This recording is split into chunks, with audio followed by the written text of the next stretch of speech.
Bom dia, igreja, reunida nas casas, nos lares, nessa manhã de domingo. Quero já te convidar a abrir sua Bíblia no Evangelho de Lucas, no último capítulo, capítulo 24, a partir do verso 36. Enquanto você procura a sua Bíblia, se você ainda não estava com ela em mãos, quero contar uma situação que aconteceu quando eu era adolescente. Meu avô faleceu. E quando eu meditava sobre essa palavra que nós vamos falar nessa manhã, o que vem depois do caos, Deus me lembrou de uma situação que aconteceu no dia seguinte ao falecimento dele, quando o velório, o enterro aconteceu. Eu lembro que algo bastante inusitado para um adolescente em crescimento aconteceu comigo. Eu esqueci de almoçar. E aí você deve estar pensando, é por causa do luto, é por causa ali da tristeza. Sim, pode ser, mas eu não tinha perdido a fome. Eu simplesmente esqueci de almoçar por causa do caos que tinha ali acontecido. Estava uma bagunça. Liga para algumas pessoas para contar, liga para outras para consolar, a gente recebendo ligação e vai para um lado resolver uma coisa, vai para o outro resolver papelada. Eram várias situações que geraram um caos momentâneo. E aquilo me chamou uma atenção. O caos, ele tem o poder ou a facilidade de nos tirar do foco, de nos tirar a atenção, de tirar a nossa perspectiva do amanhã. Porque a gente fica focado em resolver o que ele está gerando e esquece que existe um amanhã para ser vivido. E eu ter deixado de almoçar, óbvio, não me fez mal, mas me deixou com bastante fome. Isso me fez meditar sobre isso que nós vamos falar nessa manhã.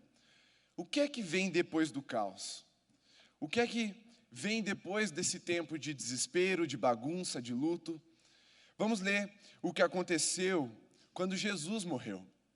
Quando Jesus foi crucificado e os discípulos ficaram nesse tempo ali caótico para eles, sem saber o que fazer.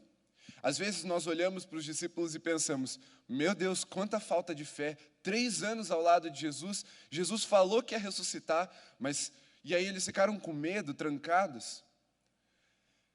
É porque o caos, ele tem essa facilidade, como eu disse, de nos tirar a perspectiva do amanhã, a perspectiva da promessa de Deus, a perspectiva de que Jesus é Deus, e aí nós focamos totalmente no problema. Mas nessa manhã o Espírito Santo está restaurando a nossa habilidade, a nossa capacidade, que se chama fé, de olhar para o amanhã e saber que Deus já está lá, preparando algo glorioso para a sua igreja. Vamos a partir do versículo 36, Lucas 24. Está escrito: falavam eles ainda estas coisas, quando Jesus apareceu no meio deles e lhes disse, que a paz esteja com vocês. Eles, porém, ficaram assustados e com medo, pensando que estavam vendo um fantasma. Mas ele lhes disse, por que vocês estão assustados? E por que surgem dúvidas no coração de vocês? Vejam as minhas mãos e os meus pés, que sou eu mesmo. Toquem em mim e vejam que é verdade, porque um espírito não tem carne nem ossos, como vocês estão vendo que eu tenho. Dizendo isso, mostrou-lhes as mãos e os pés. E por não acreditarem eles ainda, por causa da alegria e como estavam admirados, Jesus lhes disse, vocês têm alguma coisa para comer? Então eles lhe apresentaram um pedaço de peixe assado, e ele comeu na presença deles. A seguir, Jesus lhes disse, são estas as palavras que eu lhes falei, estando ainda com vocês. Era necessário que se cumprisse tudo o que está escrito a respeito de mim na lei de Moisés, nos profetas e nos salmos. Então lhes abriu o entendimento para compreenderem as Escrituras. E lhes disse, assim está escrito, que o Cristo tinha de sofrer, ressuscitar dentre os mortos, e no terceiro dia, e que em seu nome se pregasse arrependimento para a remissão de pecados e todas as nações, começando em Jerusalém.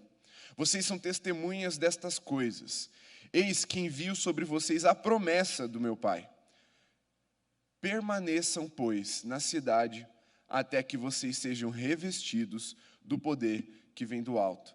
Vira algumas páginas, vai lá para a continuação desse livro, Atos, capítulo 1, a partir do versículo 3.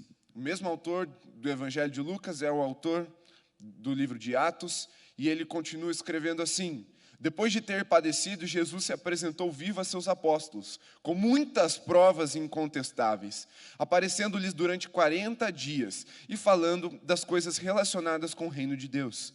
E comendo com eles, deu-lhes esta ordem: não se afastem de Jerusalém, mas esperem a promessa do Pai, a qual vocês ouviram de mim. Porque João, na verdade, batizou com água, mas vocês serão batizados com o Espírito Santo dentro de poucos dias. Então os que estavam reunidos com Jesus lhe perguntaram: será este o tempo em que o Senhor irá restaurar o reino de Israel? Jesus respondeu: não cabe a vocês conhecer tempos ou épocas que o Pai fixou pela sua própria autoridade. Mas vocês receberão poder ao descer sobre vocês o Espírito Santo, e serão minhas testemunhas, tanto em Jerusalém, como em toda a Judéia e Samaria, e até os confins da terra. Amém. Senhor, que a Tua palavra encontre espaço em nossos corações, como uma semente é lançada na terra boa, encontre espaço para germinar e dar fruto, Senhor. Essa é a intenção das nossas vidas nessa manhã, é estarmos à Tua disposição para, assim como o pastor Sebastião orou agora há pouco, fazermos a Tua vontade. Nessa manhã perguntamos o que o Senhor quer de nós, o que o Senhor espera de nós, porque nós estamos aqui para Te obedecer, fazer a Tua vontade, nos entregando ao ponto de sermos totalmente tomados pelo Teu Espírito Santo. As nossas vontades fiquem em segundo plano, os nossos desejos e até as nossas necessidades fiquem em segundo plano, mas em primeiro lugar, fazer a vontade boa, perfeita e agradável do Senhor, pelo poder que o Senhor nos reveste com o Teu Espírito Santo. Essa é a nossa oração em nome de Jesus, Deus. Amém. Amém. Então, quando nós lemos esse texto, deixa eu só contextualizar para vocês o que é que tinha acontecido. Jesus tinha acabado de cumprir o seu ministério terreno. Na cruz, ele bradou: está consumado, está terminado, já fiz o que eu tinha para fazer, agora é meu tempo de ir. E na iminência de sua ascensão aos céus, ou seja, antes dele ser levado aos céus em glória, numa nuvem de glória, Jesus lembra os discípulos: espera um pouquinho, porque tem uma promessa que eu fiz, ela vai se cumprir dentro de poucos dias. Não saiam até que sejam revestidos de poder. Contudo, antes desse cumprimento da promessa, que é o derramamento do Espírito Santo, como nós podemos ler lá em Atos 2, Jesus ordena aos discípulos com bastante ênfase, por isso que eu estou enfatizando desde que eu comecei a ler o texto, para que eles permanecessem aonde? Em Jerusalém, na casa deles, onde eles estavam lá, reunidos, guardadinhos, esperassem um pouco. Porque o caos que tinha se gerado ao redor deles poderia tirá-los do foco. O caos interno já tinha feito os discípulos esquecerem da promessa, por isso que Jesus precisa resgatar, fala: opa, lembra aqui, eu prometi, vou cumprir. Mas o caos externo poderia esmagar a convicção, a fé dos discípulos. Por isso Jesus fala assim: espera um pouco. Não é pela sua própria força, não é pelo seu próprio conhecimento, não é pela sua experiência, nem pelo seu poder. Há um poder que virá do alto para revesti-los, e aí então serão testemunhas do meu evangelho em toda Jerusalém, Judéia e Samaria até os confins da terra. Ou seja, o mundo vai ser de vocês, mas primeiro, vocês precisam ser do Espírito Santo. Antes de conquistar o mundo, antes de avançar, antes de todo o mundo conhecido, todo o Império Romano ser impactado pelo Evangelho, e mais tarde na história, todo o mundo mesmo, literalmente, o mundo inteiro, ser impactado pela palavra da verdade, primeiro, os discípulos precisavam ser totalmente do Espírito Santo. Agora, por certo período, aquele ministério de Jesus ativo, 3 anos intensos, multidões, multiplicação de peixe, no monte ensinando, nas casas ensinando, água se transformando em vinho, ensinamento atrás de ensinamento, Jesus peregrinando pelas aldeias de todo Israel, levando a palavra do reino de Deus. Agora esse ministério itinerante, relevante, que havia marcado todo o povo judeu e até confundindo as estruturas dos fariseus e da religião da época. Agora esse ministério tão poderoso, tão nobre, tão correto, estava confinado na cidade de Jerusalém sem muito o que fazer. E aí, o que a igreja de Jesus pode aprender com esse período que os apóstolos viveram antes dos acontecimentos registrados no livro dos Atos dos Apóstolos, ou como eu já falei na última vez que eu preguei aqui, atos do Espírito Santo. O que a gente pode aprender nesse pequeno tempo que os discípulos tiveram que ficar confinados? Será que existe alguma semelhança com o que estamos vivendo hoje? Estamos confinados, temos a impressão de que a nossa ação, aquilo que nós fazemos, está limitado. Antes, tão relevantes, tão impactantes, a comunidade toda aqui no Bigorrilho, a cidade inteira de Curitiba, o Brasil, as nações estavam sendo impactadas pela Alameda, como igreja obediente, seguindo tudo que o Espírito Santo nos direcionava. A impressão que dá é que as coisas pararam de acontecer. Mas, na verdade, não. O que aconteceu com esses discípulos quando eles estavam ali, esperando? Abre uma aspas aqui, confinados em Jerusalém. O que é que está acontecendo agora, quando estamos socialmente isolados ou afastados? O que é que está acontecendo agora, quando nós não podemos nos reunir aqui no templo e nos templos das igrejas aqui da cidade, da nação como um todo? O que é que está acontecendo quando não podemos ir às praças para pregar o Evangelho, como fazemos mensalmente através do Basileia, que é o Ministério de Missões Urbanas aqui da juventude da igreja? O que é que está acontecendo se eu não posso ir lá fazer uma visita? O que é que Jesus está fazendo com a igreja? Olhando para a situação dos apóstolos, eu entendo que é tempo de sermos revestidos com o poder do alto. Vamos aprender então. Primeiro, quando o caos vem, a igreja de portas fechadas. Quando nos dirigimos a um estabelecimento e ele está com as portas fechadas, eu vou ao shopping, ou melhor, eu vou lá no centro, perto da Rui Barbosa, uma praça bem central aqui em Curitiba, cheio de comércios ao redor. Eu vou especificamente para um que eu queria comprar um produto que eu preciso. Eu vou até lá, eu me desloco até o centro, chego lá, quando eu chego eu me deparo com portas fechadas, num horário em que ela deveria estar funcionando. Qual é a primeira coisa que eu procuro?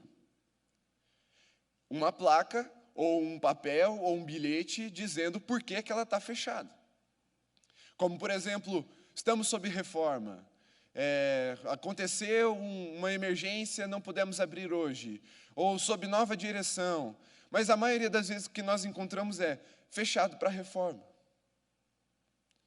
E quando um estabelecimento que deveria estar aberto fecha suas portas por alguma circunstância, normalmente é para restaurar a plenitude do funcionamento daquele estabelecimento. Como, por exemplo, quando o shopping fecha, quem é que vem à tona? O pessoal da limpeza. Eles começam a limpar o chão, limpar as vitrines. Quando o mercado fecha, o que é que acontece? Os repositores de produto vão lá, começam a repor as prateleiras, reorganizar, deixar tudo pronto, porque quando abrir amanhã, precisa estar pronto para a demanda que vai vir. E assim acontece também com a igreja de Jesus aqui. Os apóstolos tinham vivido tempos extraordinários junto com Jesus, mas aí Jesus pega e fala assim, fecha aí um pouquinho, porque antes de dar continuidade, antes de avançar para um próximo nível, antes de expandir o reino, vocês precisam de uma reforma na alma, uma reforma no espírito, vocês precisam de um novo elemento de constituição da tua identidade. Não mais serão o Pedro dos evangelhos, o João dos evangelhos, o Tiago dos evangelhos, não. Agora serão o Pedro, o João e o Tiago dos atos do Espírito Santo. Ou seja, o mesmo Pedro que era medroso, que estava ali, ele era corajoso, mas o mesmo Pedro impulsivo, o mesmo Pedro que desanimou, que negou Jesus, que voltou a pescar quando Jesus morreu, esse Pedro agora é o Pedro de Atos, totalmente tomado pelo Espírito Santo, algo mudou na essência dele. Porque quando Jesus fala para um pouquinho, não é porque a missão acabou, pelo contrário, é porque quando ele puxa para trás, ele está aumentando a pressão, a tensão do fio do arco para lançar a flecha ainda mais longe de onde ela já foi. E é isso que Jesus está fazendo. Os apóstolos estavam sob uma orientação expressa: não saiam. Mas o que Jesus deixa claro é que esse período não seria um tempo de passividade, não seria um tempo de comodismo, não seria um tempo de esperar com as pernas para cima, e sim de joelhos dobrados, perseverando em oração, para que eles fossem revestidos do alto, com o poder do alto, com a promessa de Deus. Então esperar pela promessa de Deus não é não fazer nada. Esperar pela promessa de Deus não é cruzar os braços e emburrar enquanto ela não chega. Esperar a promessa de Deus é escancarar o coração e falar: vem Espírito Santo, vem porque eu te pertenço, vem, toma-me por completo, incendeia-me, reveste-me com o poder do alto. Isso que Jesus falou para eles. Não saiam até que sejam revestidos. Então um tempo de portas fechadas é um tempo de revestimento. É um tempo de voltarmos a dobrar os nossos joelhos e não sairmos da presença de Deus até que estejamos revestidos do alto. É um tempo de edificação. É um tempo de ministração. É um tempo de relacionamento. É um tempo de abrir o nosso coração para Deus. É um tempo em que, quando Deus nos para, Ele tem a intenção de trabalhar em nossas vidas. Sabe por que Deus trabalha nas nossas vidas? Porque Ele sabe o que é que vai acontecer depois. Ele sabe o que é que tem logo depois do caos. Por isso, Deus sabia que o mundo estava preparado para receber o Evangelho. O mundo estava preparado para perseguir os apóstolos, dispersá-los por todas as províncias, para que o Evangelho não ficasse só em Jerusalém e em Israel, mas fosse até os confins da terra, como Jesus falou que deveria ser. Só que essa perseguição é um tipo de caos também. É uma perseguição que gera medo, que pode paralisar. Assim como acontece muitas vezes com a igreja, num tempo como que a gente está vivendo hoje. Nosso inimigo não é uma instituição, não é o Estado, não é um imperador, não é uma religião. Nosso inimigo é invisível, é um vírus, invisível ao olho nu. É ele que está gerando esse ambiente de caos. Mas depois que isso passar, a igreja nunca mais será a mesma.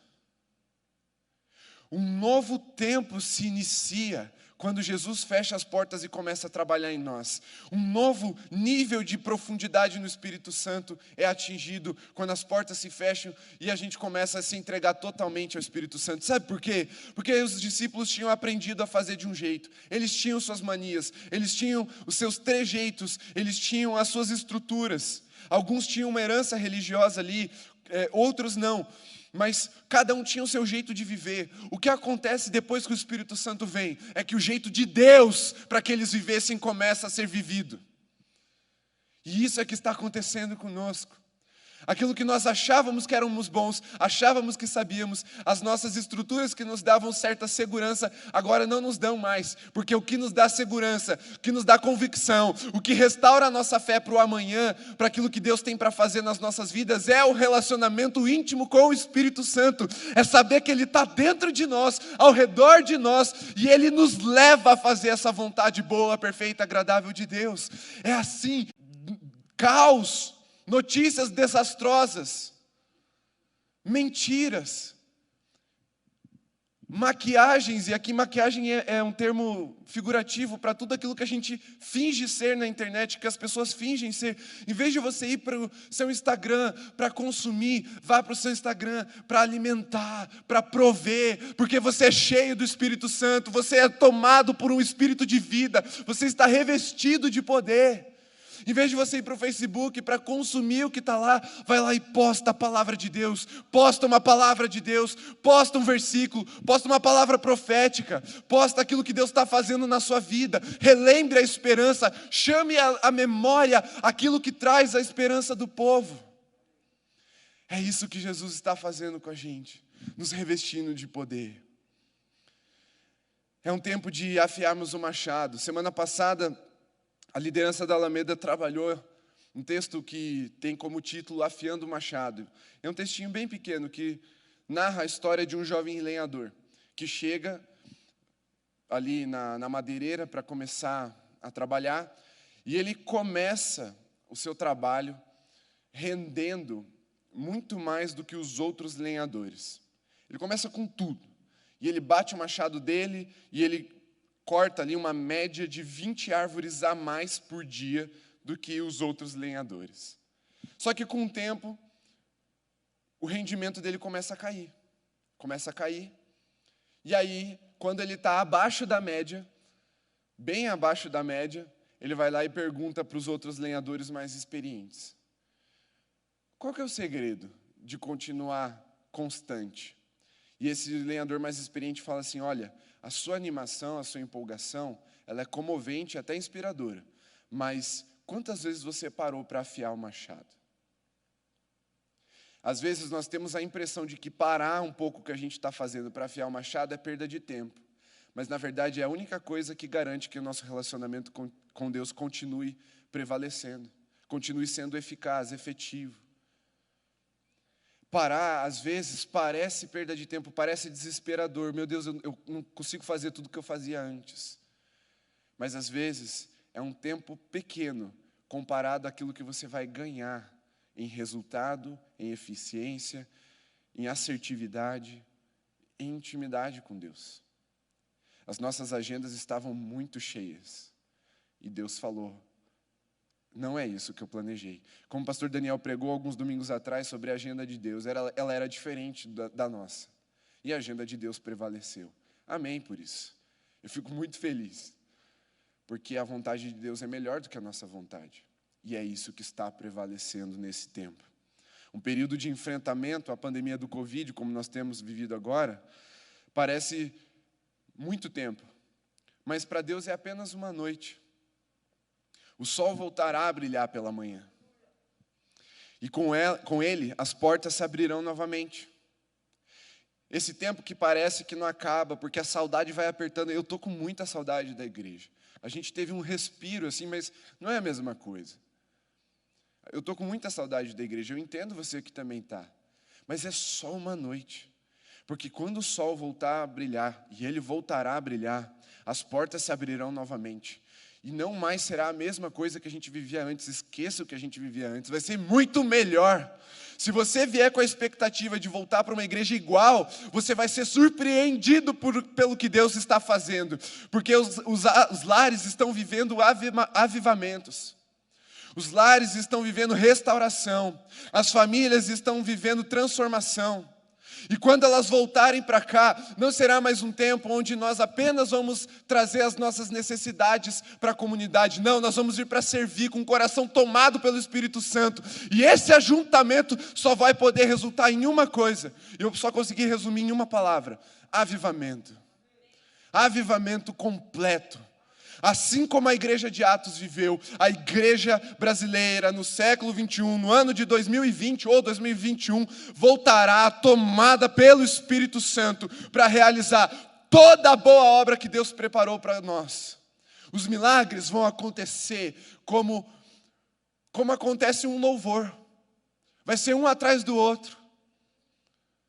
As curas vão acontecer como pregação. A mesma certeza que você tem de que vai ter uma pregação no culto, a mesma certeza você vai ter de que as curas vão acontecer. A provisão vai vir, porque agora nós temos um plano, um projeto do céu para realizar. E se Deus é dono de todo ouro e toda prata, mesmo que a gente não tenha nada no nosso bolso, a gente é filho do dono de tudo. E aí a gente fala: Pai, eu quero fazer a tua vontade. Ele fala: então está aqui os recursos para você fazer. Esses 200% vão ficar para trás. Porque as nossas metas vão ser superadas. Os apóstolos, eles tinham uma ideia do que ia acontecer. O Espírito Santo vem e encobre tudo isso, indo abundantemente além. Abundantemente além. E não podemos desperdiçar esse tempo. Ele é precioso, ele é pequeno, mas ele é precioso. É hora de buscar o Senhor. É hora de se arrepender. É hora da faxina acontecer. É hora da gente repor aquilo que está faltando no nosso coração. Chegou o tempo em que a famosa desculpa para não buscar a presença de Deus tornou-se inválida. Lembra da correria? O pastor Daniel também falou isso, a gente comenta bastante isso no jovem. Como é que você está? Estou na correria. Isso não existe mais. Você pode até estar atarefado, mas você está atarefado dentro de casa. O tempo que você ia usar no trânsito, você não precisa mais usar. E mesmo que você tenha que sair, diminuiu bastante o tempo de deslocamento entre os lugares, especialmente aqui na cidade de Curitiba. Então a correria cessou. Agora é hora de olharmos para o Senhor com o coração aberto, esperando receber do alto esse revestimento de poder. E não saia até que seja revestido do poder que vem de lá. Segundo, depois que eles são revestidos de poder, o que é que acontece? Abre lá, Atos 5, versículo 41. O que é que acontece quando eles são revestidos de poder? Acontece muita coisa, tá? A gente teria que ler Atos inteiro para responder completamente essa pergunta. Mas eu quero enfatizar uma coisa: as células do corpo. Atos 5, versículo 41 e 42, está escrito: E eles se retiraram do sinédrio muito alegres, por terem sido considerados dignos de sofrer afrontas por esse nome. E todos os dias, no templo e de casa em casa, não cessavam de ensinar e de pregar que Jesus é o Cristo. De casa em casa. Vamos lá. Talvez, vamos concordar aqui, vamos fechar a questão. Deus nos parou para nos edificar. Deus gerou esse tempo para que a igreja fosse edificada, fosse revestida, fosse trabalhada, fosse até faxinada, por que não? Mas se Deus quer nos edificar, por que a gente não fica confinado aqui no templo? Vamos todo mundo se reunir na igreja e fazer a quarentena aqui. Ninguém entra e ninguém sai. É porque as casas são uma extensão do céu na terra. E essa ideia que às vezes a gente cria, e eu entendo, tá? A gente cria de que o céu só se manifesta na igreja aqui, no templo. Mas não. Olha o que a Bíblia diz. 2 Coríntios 5, 20 fala que nós somos embaixadores de Cristo. O que é um embaixador? E aliás, nós e todos aqueles que reconhecem Jesus como seu Senhor e seu Salvador, recebem esse encargo, esse título, chamado embaixador. E aonde que o embaixador mora? Nos jovens nós aprendemos esse mês que o embaixador, a casa de um embaixador não é a casa dele, é a casa da nação que ele representa. Ele mora num lugar chamado embaixada. E os acordos, e aqui pegando bem a nosso contexto, os acordos internacionais ditam que as embaixadas, elas são território estrangeiro em solo nacional. Então, se existe uma embaixada brasileira lá no Japão, aquele território, aquele terreno da embaixada, lá na ilha do Japão, não é Japão, lá é Brasil. Assim como a embaixada japonesa aqui no Brasil, tem um terreno ali, um prédio construído, e quando você pisa ali, por mais que seja no centro do Brasil, ali em Brasília, ali é Japão, não é Brasil. E a mesma coisa acontece em relação ao céu e à nossa casa. Se a nossa casa não é a nossa casa, é um lugar que representa o céu, então as nossas casas são uma extensão do céu. Se somos convertidos, se somos filhos, se somos embaixadores de Cristo, a nossa casa não é a nossa casa. Nossa casa é um pedaço do céu se manifestando aqui nessa terra. Mesmo que no vizinho esteja uma confusão, mesmo que no condomínio só aconteçam brigas e discussões, a tua casa é um pedaço do céu. E quando alguém pisa lá, ela tem que estar pisando no céu. E as leis que valem ali não são as leis dessa terra, e sim as leis celestiais. É por isso que não estamos confinados aqui, é por isso que estamos isolados dentro de casa, porque é aí que Deus quer se manifestar. São as famílias brasileiras que Deus quer restaurar.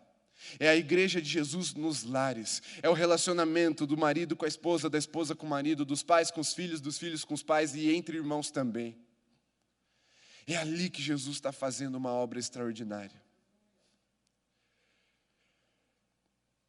Assim é com a casa dos filhos de Deus, solo santo, que o céu olha e fala, é meu. Quando Jesus olha para a sua casa, ele fala, é meu. Esse canto é meu, esse lugar é meu, essa casa é minha.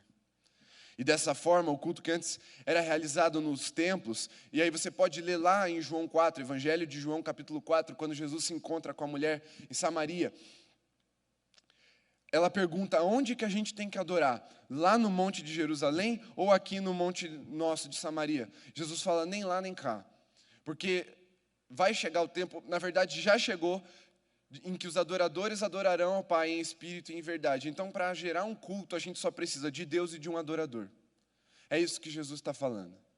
A sua casa tem um potencial de milagre, assim como esse altar tem. O mesmo milagre que acontece aqui, acontece aí nesse seu sofá. A mesma comunhão que aconteciam ou acontecerão aqui nessas cadeiras, pode acontecer na sua mesa. O mesmo olhar que Deus projeta sobre a igreja quando ela se reúne aqui, Deus projeta sobre sua casa quando você está aí de porta fechada. E aí a pergunta é, como está a sua casa? O caos do mundo externo, ele às vezes serve como uma régua de medida ou como um exame diagnóstico para o nosso lar.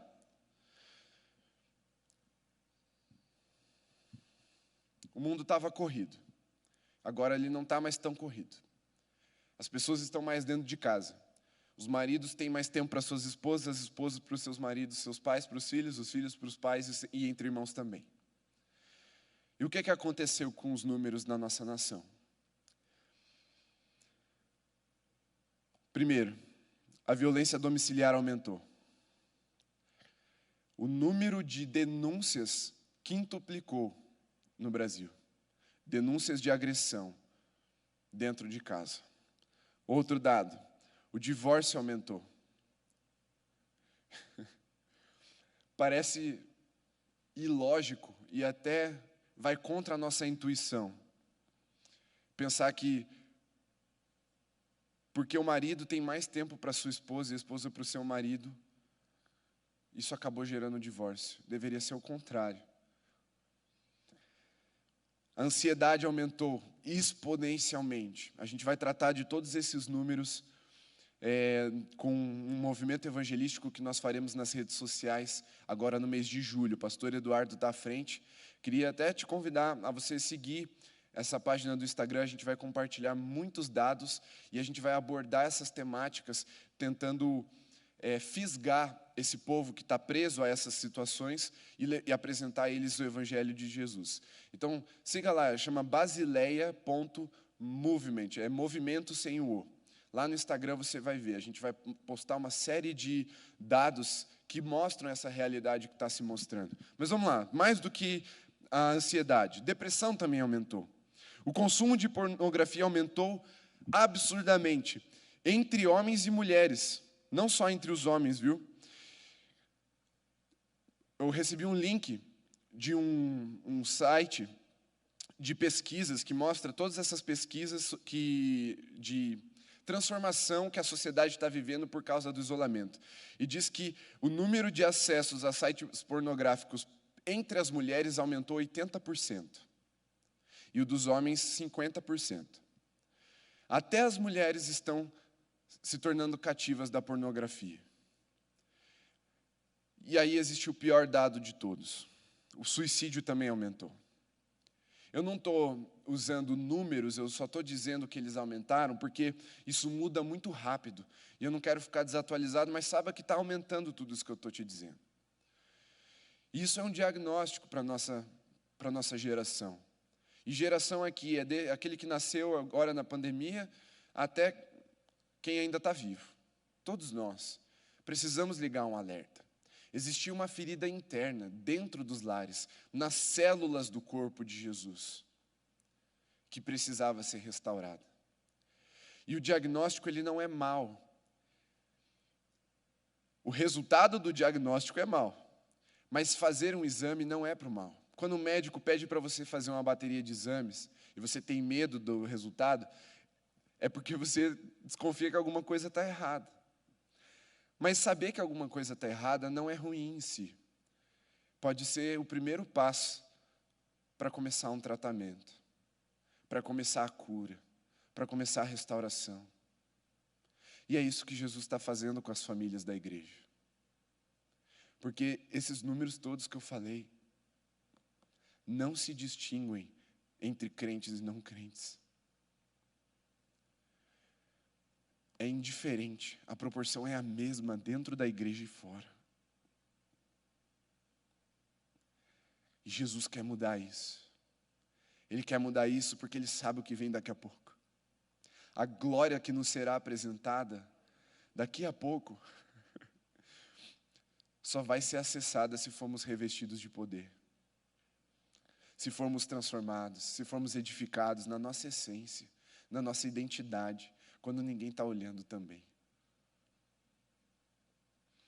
Antes de questionar esse caos todo que está acontecendo lá fora, esse desespero todo do lado de fora, nós precisamos questionar o caos de casa, da família. Porque a família é o primeiro mundo que nós precisamos reorganizar e transformar. Antes de nós levarmos a solução para aqueles que estão lá fora, nós precisamos organizar a nossa casa. O primeiro passo é você olhar para a sua esposa ou para o seu marido e abrirem o coração, buscando perdão, reconciliação, restauração, intimidade. Depois com seus filhos. Ou você que é filho e não é casado ainda, com seus pais, com seus irmãos. O primeiro mundo a ser salvo, a ser transformado é a nossa casa. E Jesus está fazendo isso. Antes de salvar os confins da terra, Jesus salvou Jerusalém. Antes dos que estavam perdidos, Jesus revestiu os discípulos. Ele mudou a essência dos discípulos. Ele deu poder aos discípulos primeiro. E depois todos aqueles que sucederam, através de uma conversão, de um rendimento ao Senhor Jesus. E ficar questionando por que tem esse coronavírus agora, pode confundir a gente mais do que esclarecer, se nós não organizarmos primeiro o nosso lar. Antes de questionarmos Deus, por que toda essa bagunça, não só na saúde, mas na economia, todos os reflexos, essa seca que a gente está vivendo, esses gafanhotos que estão passeando pelo mundo e destruindo tudo. Antes disso tudo, da gente questionar por que lá, é melhor a gente olhar para dentro e fazer o que o texto de Crônicas fala. Se o meu povo, que se chama pelo meu nome, não é o povo lá de fora, não é o povo que tem outros deuses, é o meu povo que se chama pelo meu nome, se humilhar e orar e buscar a minha face e se converter dos seus maus caminhos, então eu ouvirei dos céus, responderei a sua oração, sararei a sua terra. Primeiro é o povo de Deus. Quando Deus gera uma bagunça lá fora, um caos do lado de fora, Ele primeiro quer reorganizar o que está dentro. E essa oportunidade que nós estamos tendo, possivelmente não se repita no nosso tempo de vida. E se não levamos, ou não podemos levar paz para a nossa casa, como vamos ousar querer transformar o mundo? Porque é bom a gente querer. Nós vamos transformar o mundo. Deus já falou que isso vai acontecer. Mas qual é o nosso papel nesse tempo em que as coisas parecem que fugiram do nosso controle? Primeiro, é reconhecer que acima do caos está o Senhor. E Ele tem todo o domínio, tem toda a soberania, tem todo o controle. Acima do caos, o segredo é eleve os seus olhos para o monte. Seus olhos estão no agora, no caos, na bagunça. Eleve os seus olhos. Lá está o socorro. E o socorro é o quê? É um amanhã transformado. É um amanhã diferente. A escuridão, as densas trevas de uma noite sombria não podem prevalecer ao raiar do sol pela manhã. Olhe para o alto.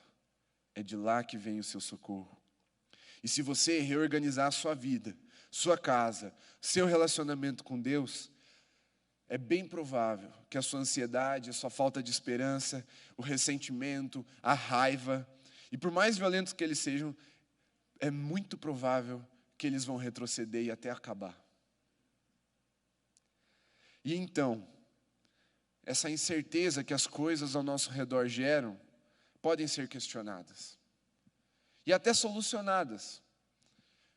Porque se você reorganizar a sua casa, a sua vida, o seu relacionamento com Deus, você vai estar revestido de poder. E você vai estar pronto para, mais do que questionar, responder os anseios do mundo. É isso que vem depois do caos. Depois do caos vem a ordem. Depois do problema vem a solução. Depois da bagunça vem o reino de Deus. Uma igreja revestida do Espírito Santo não pode ser parada. E aí podem nos perseguir, podem nos encurralar, podem nos prender, podem até nos martirizar. O Evangelho não vai parar de avançar. O Evangelho não vai ser calado. E para a gente concluir, o que vem depois do caos é uma igreja de portas abertas. Uma igreja de portas abertas não só aqui, essa estrutura, esse edifício, mas é nos países perseguidos. Em 2014, agora eu não estou lembrado, mas foi nessa década, teve um terremoto num país chamado Nepal. Ele é colado na China, próximo da cordilheira do Himalaia, onde tem o Everest. Era um dos países mais fechados do mundo para o Evangelho. É um país bastante tribal, bastante nômade. Eles têm uma estrutura relativamente frágil no que diz respeito à organização de uma nação. Mas era muito difícil entrar lá para falar de Jesus, porque as tribos rejeitavam de prontidão. Aí aconteceu um terremoto. E aí as missões de paz, de resgate, foram enviadas para o Nepal. E o Nepal se rendeu a Jesus. O Evangelho entrou. Hoje, Deus sacudiu não só o Nepal, Deus sacudiu o mundo todo. E as missões de paz estão para serem enviadas. Essas missões de paz se chamam família. Famílias de Jesus. Lares totalmente inundados pelo Espírito Santo. E o que vem depois do caos? A luz. Mateus 5,16 está escrito. Quando Jesus fala no Sermão do Monte, vocês são a luz do mundo. As trevas que hoje predominam no mundo vão recuar. Porque você pode ter, sei lá, quantos metros quadrados tem esse templo? Eu vou chutar aqui. 1.000 metros quadrados. Tudo escuro. Quantas lâmpadas precisam ser acendidas para cobrir 1.000 metros quadrados? Se você ligar uma lâmpada aqui e ela for forte, é bem possível que o ambiente todo seja iluminado. A igreja de Jesus nunca precisou ser a maioria. Ela só precisou ser cheia do Espírito Santo. Ser cheio do Espírito Santo é o que fará a luz de Jesus brilhar mais forte. Abre lá, Gênesis 1. Versículo 2 e 3. Está escrito: a terra era sem forma e vazia. Havia trevas sobre a face do abismo. E o Espírito de Deus se movia sobre as águas. E então Deus disse: haja luz, e houve luz. Se o Espírito de Deus pairar sobre nós, nos envolver, nos revestir, uma palavra do alto vai ser liberada. E a igreja passará a brilhar como luz nesse mundo. Uma palavra, e disse Deus: vocês são a luz do mundo. E houve luz no mundo. O que vem depois do caos é uma igreja gloriosa. É uma igreja resplandecente. É uma igreja forte. É uma igreja imparável. É uma igreja que é o corpo glorificado de Jesus. A luz de Cristo se manifestando em seu corpo, como uma resposta para um mundo desesperado por sentido, propósito e comunhão com Deus. Pois Deus habita em luz, e é necessário andar em luz para encontrar-se com Ele.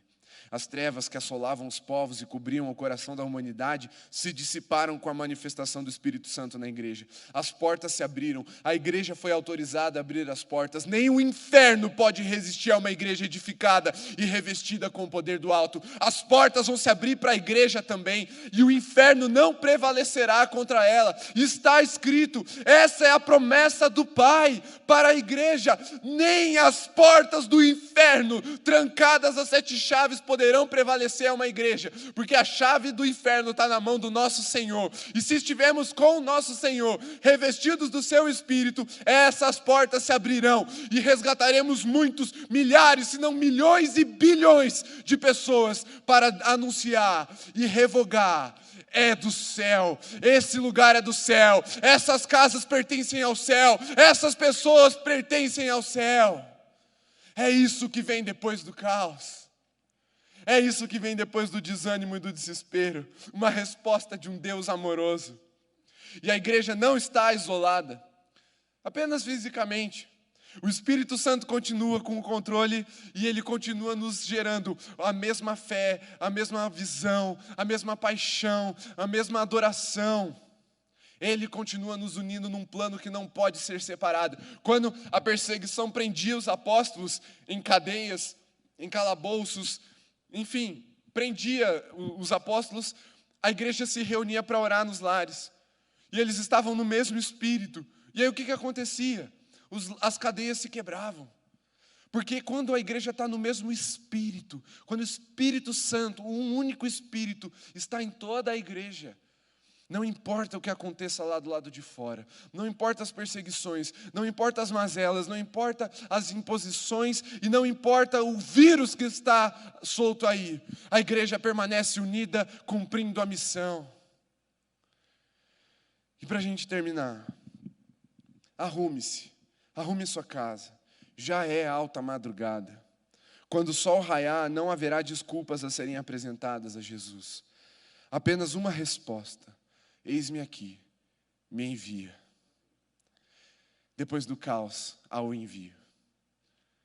Há um envio para uma terra sedenta por transformação. Feche seus olhos, vamos orar. Pai, nessa manhã a nossa esperança ela é resgatada, ela é restaurada, porque os nossos olhos se voltam para o Senhor. Se voltam para o alto, porque vemos o socorro bem presente no amanhã. O Senhor já está lá. Nós confiamos em Ti, Pai, porque mesmo diante das circunstâncias adversas, sabemos que somos guiados pelo Teu Espírito Santo. E que se formos revestidos de poder, se buscarmos esse revestimento ali, com a porta fechada, na intimidade, se permitirmos que o Senhor nos reforme, nos faxine, nos restaure,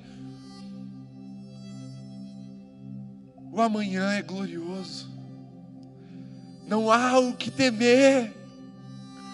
Não há o que temer, porque nem as perseguições, nem os inimigos, nem as dificuldades, nem as necessidades, nem as doenças poderão parar-nos, Senhor, porque o Teu Espírito estará nos revestindo. E aí as perseguições glorificarão o Teu nome. As dificuldades serão superadas com milagres, com maravilhas, e o Teu poder se manifestará de forma inegável diante dos olhos dos incrédulos, e eles Te confessarão como único Deus e Senhor de suas vidas. As doenças serão curadas, e o Teu poder, Teu eterno poder, não poderá ser negado.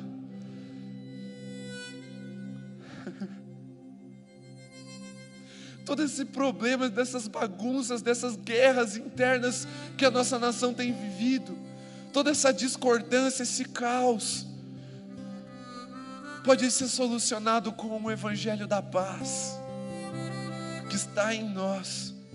Por isso reveste-nos, Senhor. Estamos aqui, como os discípulos um dia estiveram, ali nas suas casas, nos seus lares, reunidos em grupos pequenos, Senhor, esperando a promessa, mas com o coração aberto, convicto, com a memória refrescada pela Tua palavra, de que o Senhor prometeu e é fiel para cumprir. O amanhã não nos atormenta, o amanhã nos revigora, nos anima, nos impulsiona, nos reanima, Senhor, para fazermos a Tua vontade de forma plena. Por isso, não nos deixe cair na tentação de ficarmos parados e apáticos em nosso relacionamento contigo durante esse tempo, Senhor. Que as nossas rotinas de vir ao culto como nós tínhamos antes não nos limitem. Que a falta delas não nos impeçam de te buscar verdadeiramente, com o coração aberto a receber a Tua revelação, a revelação que vem do alto. Gera intimidade, Senhor, nesses lares, para que esses números que eu citei, esses dados tão catastróficos, Senhor, recebam uma resposta, não apenas dos púlpitos, como o Senhor já tem feito aqui, de forma que nós só podemos agradecer, mas também dos lares. Cada membro, cada pessoa que está ouvindo essa palavra nessa manhã, cada um que compõe o corpo de Cristo, que é a Tua igreja, também seja a resposta para esses números, não apenas não fazendo o que esses números estão falando, que a sociedade está fazendo, mas também levando a palavra que vai trazer a ordem, que vai restaurar, Senhor. Uma igreja totalmente tomada pelo Teu Espírito Santo. Esse é o segredo, Pai. Gera no Senhor, no coração do Teu Espírito, para que nós sejamos verdadeiros imitadores de Cristo. Essa é a nossa oração, com o coração grato, Pai. Grato, derramamos a gratidão no Teu altar essa manhã, porque o Senhor é bom, o Senhor é misericordioso, e a Tua justiça permanece para sempre. E que o amor de Deus, nosso Pai, a graça do nosso Senhor Jesus, e a consolação e o poder do Espírito Santo seja sobre você e sobre sua casa, e também sobre toda a igreja de Jesus espalhada nos lares, hoje e eternamente, até que Ele venha. Amém, Senhor. Deus te abençoe. Te esperamos logo mais, às 18h30, no culto da noite. Fique em paz, meu irmão. Quero agradecer você que permaneceu até agora, conectado conosco, você que ainda vai abrir durante a semana. Deus te abençoe. Quero lançar um desafio para todos os lares, essa palavra poderosa, abençoada que veio nesta manhã. Você vai separar tempo para ler o Evangelho de Lucas. Toda essa semana você vai ler o Evangelho de Lucas, e você vai pedir ao Espírito Santo que te dê uma direção para a sua vida, para a sua casa e para os negócios, o trabalho que você tem. Eu decido crer que Deus falará ao seu coração. O Evangelho de Lucas é o mais completo no sentido de conteúdo, porque ele, como médico, ele fala detalhes que outros evangelistas não falaram. Então eu desafio você, separe um tempo todos os dias dessa semana para você orar e ler o Evangelho de Lucas, porque domingo que vem nós estaremos pregando no Evangelho de Lucas. Que Deus te abençoe, que o amor de Deus, o nosso Pai, a graça maravilhosa de Jesus Cristo Filho e as consolações do Espírito Santo seja com a sua vida, com a sua família e com todo o povo de Deus espalhado em toda a terra, agora e para sempre. Amém. Fiquem na paz.